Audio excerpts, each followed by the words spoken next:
Hello সবাইকে। অনেকেই তোমরা আমার কাছে জিজ্ঞাসা করো আমি কী তুলি ইউজ করি। তো দেখো এখানে দেখাই যাচ্ছে যে আমি এখানে 40 তুলি ইউজ করছি।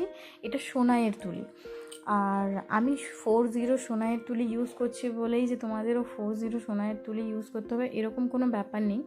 দেখো অনেক সময় অনেক ব্র্যান্ডের 30 বা 0 যেরকম হয়, কখনো কখনো কিছু কিছু ব্র্যান্ডের 40 বা 20 সেরকম হয়।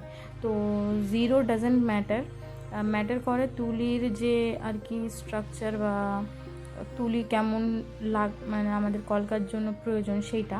তো সেজন্য আমি একটা আলাদা করে ভিডিও অলরেডি আমার চ্যানেলে দেওয়া আছে। তো যাদের তুলি কোনটা ভালো হয় বা তুলি নিয়ে একটু কনফিউশন রয়েছে তারা কাইন্ডলি আমার ওই ভিডিওটা চেক আউট করো। আশা করি তোমাদের সব ডাউট ক্লিয়ার হয়ে যাবে তুলির বিষয়টা নিয়ে। আর তারপরেও যদি তোমাদের বুঝতে অসুবিধা হয় অবশ্যই ওই ভিডিওর কমেন্ট বক্সে আমাকে জানিও কী প্রবলেম হচ্ছে, তো আমি সেটা চেষ্টা করব শেয়ার করার তোমাদের সঙ্গে।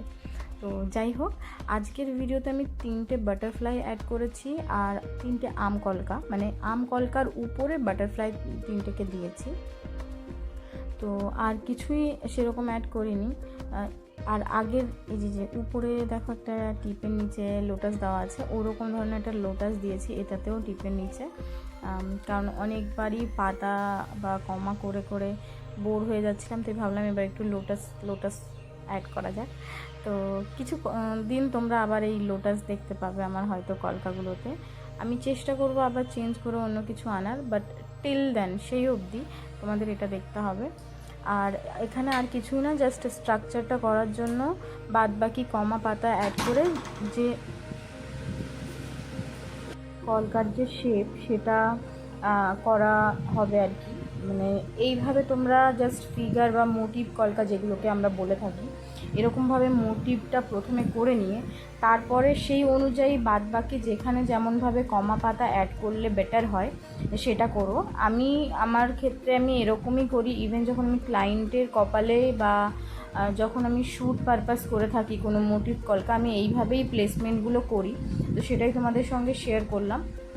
তোমরা জানিও তোমাদের কাছে এটা ইউজফুল কি না। আশা করি এইভাবে করলে তোমাদেরও সুবিধা হবে। আর আমি এখানে 3টে বাটারফ্লাই অ্যাড করেছি বলে যে তোমাদেরও 3টে অ্যাড করতে হবে এরকম কোনো কথা নেই।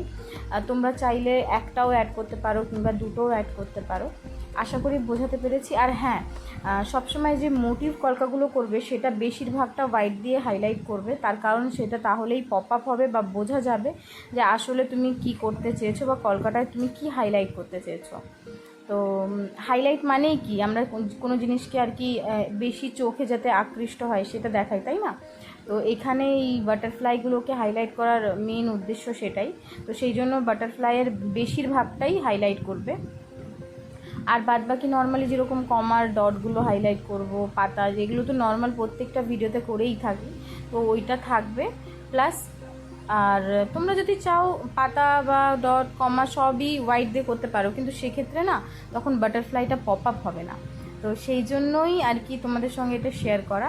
আশা করি আমি তোমাদেরকে বোঝাতে পেরেছি। Please like, share and subscribe my channel. আর ফ্যানের আওয়াজের হয়তো একটুখানি ব্যাকগ্রাউন্ড নয়েজ হতে পারে, তো কাইন্ডলি প্লিজ ইগনোর করো। ফার্স্টে আমি অফই রেখেছিলাম, কিন্তু কেউ একজন এসে ফ্যানের সুইচটা অন করে দিল। যাই হোক, এটা হলো ফাইনাল লুক। আশা করি তোমাদের ভালো লেগেছে।